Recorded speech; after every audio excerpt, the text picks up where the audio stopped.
what I wanted to do is like, this is a very actually kind of a nuanced topic. And I know that shout out to Rev. I know he did a video on this here. Celebrate was forced to censor this. And then there's been a lot of other good people like my friend Grums, who's posted on Twitter a lot about this, about what they've censored and what and they've they not shadow censored. banned him for it. Did you see Yes. that? Yes, they did shadow ban him for it, for posting stuff like this, which, by the way, guys, like this video because I'll probably get in the naughty camp.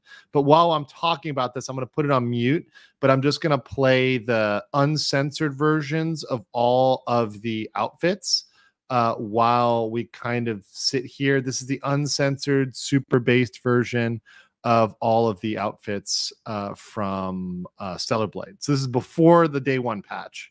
So we get this sort of day one patch culture where like we're seeing a lot of games that are being censored or nerfed day one, right? This is something that we see happening.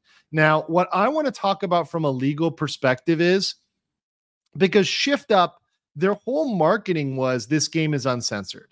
And this game is going to come out. It's going to be uncensored, unnerved. You're going to get it just as it is.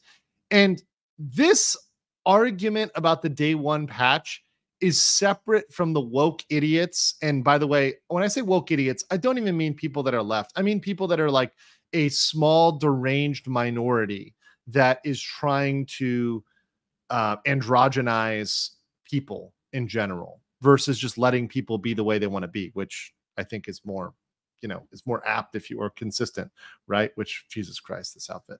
Anyways, I know. I'm like, we're gonna get. By the way, we're gonna definitely get. We're definitely gonna get yellow. So make sure you smash the like button. Make sure you tell people about this. But that said, with this, you're about two outfits away from getting the yellow sign. Yeah, we'll eventually get there. But that said, people wanted this to not come out. Well, those woke people that wanted to cancel the game just for having a sexy or having a woman that's attractive in it, they failed. But this is now a separate fight. This is a fight over the censorship. Now, the Shift Up, which is a developer, said the game is uncensored. And so there were day one patches which took some of these outfits and they covered them up a bit. We're about to get to the cybernetic bondage outfit where they put a strip of fabric to cover her under boob. So you only see like the very top of her boob, not the bottom or middle of her boobs. So that's some of the quote unquote censorship that's going on there. Now, the question is, was this Shift Up or was it Sony? Now, mind you, this game is already rated M for mature. So it's already something that's limited in audience. It's something that is not going to go out to children.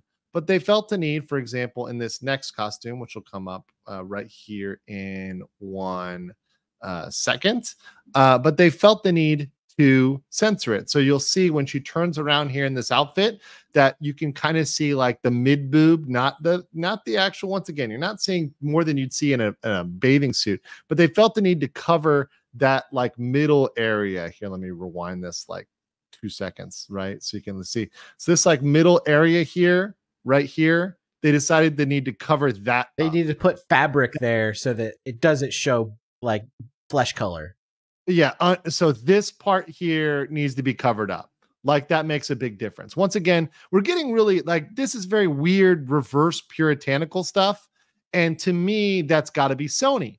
But here's the problem. Shift Up, the developer, is saying, no, that was us. That was how we actually wanted it to be. And what I think is going on here is contractual. I think there is legal limits between Shift Up and Sony, because in order to market and sell the game, there is a contract between Sony and Shift Up. And within that contract, I guarantee you, is a non-disparagement clause. So meaning that the companies cannot talk bad about each other or disparage each other. So I'm pretty sure that even if it was Sony, they can't say it themselves. I'm pretty sure the developer who's getting the pressure can't say it was Sony that made us do this. I'm pretty sure they would be perhaps in trouble for that if they went out and said Sony forced us to do this, or the woke people at Sony did this. That would count as disparagement. So I'm pretty sure they have to own it themselves and take responsibility for, for that. So we'll see what comes out and what shakes out. From what I've heard, they are having meetings about this, and they're talking about this, and they've been asked about these things in press conferences. But this is a real downer because, once again, you wanted to have, an uncensored, unfiltered thing. Now, that being said, what's still out there still looks really good. It looks better than any super ESG sweet baby, property. It still looks good. I mean, for example, this outfit here, Daily Mascot, right? This hasn't largely been censored, right? You can just get this outfit. Still looks good. Still looks quite visually appealing. But that said, people wanted still got dumps like a truck. Yes, yeah. So that's still there. The more important thing is perhaps overall saying, okay, this is generally what the audience wants. So I guess the sad thing is, if it leads to a boycott, it's kind of like a ultimate win for ESG. Like, ESG wins in the end, because the types of games that will be made will be more like the woke style AAA games. By the way, this is one of the censored outfits. What they did was they kind of hiked this up so the cleavage is removed. In a little bit. They also extended the bottom so that it showed less of her hips. Yes, so it covers more of the hip. What do you think? They have another game. Well, they have another game that's not censored, Nikkei. And so, like, they don't have a history of censoring stuff. So it has to be Sony, and I'm sure there's probably contractual obligations that if Sony says, hey, you have to do this, that they have to do it. And per the terms of their contract, they can't say that, oh, no, this was Sony's fault, we didn't want to do it. They have to kind of go out there and they have to eat shit on it. Yes. They've got to, because that's a contractual term where they say this is going to count as whatever, as we believe, in our opinion, this counts as prawn or mature or whatever. So you've got to change this. So I believe there's a contractual term without ever reading the contract. I can tell you there's some sort of clause in there that allows Sony control. Right. And it's like Square Enix's problem with Final Fantasy VII Rebirth, that because of the low number of sales of the PlayStation 5. Can we appreciate the side boob here? Can we appreciate that's very nice side boob.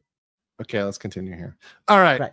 So because of the low number of sales, Square Enix is stuck because they can't release like a PC version, because the sales are bad. They have to wait until the contractual terms say, okay, now you can release the PC version. But until then, they're eating shit. Correct. And they're going to be stuck because they're not going to be able to get out the versions they want to get out until the PC version. And then what are they going to say in the PC version? Oh yeah, actually it was censored. Or be like, well, we felt like this was a better direction to go in, because they know what's going to sell and they know what people want, right? And they know that when people want, and the add-ons that the people would want would be extra outfits, extra things to add on to this. So let's see. I do think it will make people reconsider Sony's marketplace in the future. Yes. And that Sony may be destroying themselves by doing all of this heavy-handed censorship.